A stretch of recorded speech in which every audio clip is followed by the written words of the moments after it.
Why should we study the Old Testament?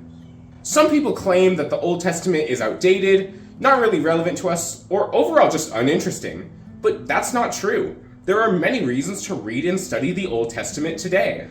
The 39 books of the Old Testament describe how God has related to and interacted with his people, Israel, before the time of Jesus, describing how God has first created a way for humanity to reach him. So, we can read through the Old Testament to learn more about God and how he has worked throughout history.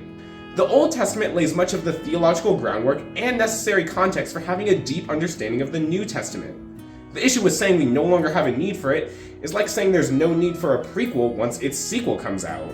Much of the Old Testament alludes to the New Testament through symbolism. For example, understanding the Passover, where the blood of the sacrificial lamb saved the Israelites in Egypt from God's judgment, is a picture of how Jesus' blood, as our sacrificial lamb, also saves us from God's judgment. Understanding why Jesus even had to die in the first place, and specifically to shed blood, can only be understood within the context of the Old Testament's animal sacrificial system. Yes, through Jesus' sacrifice, the Old Testament law has been fulfilled, but Paul still emphasizes the value of the Old Testament in Romans 7:7, saying, "What then shall we say? That the law is sin? By no means. Yet if it had not been for the law, I would not have known sin. For I would not have known what it is to covet if the law had not said, 'You shall not covet.'" So there is still immense value in the Old Testament.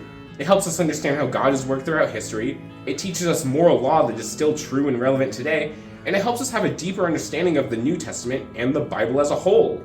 Rather than seeing the Old and New Testaments as separate entities, rather see them as two interconnected revelations telling the overarching story of God's redemptive plan for humanity.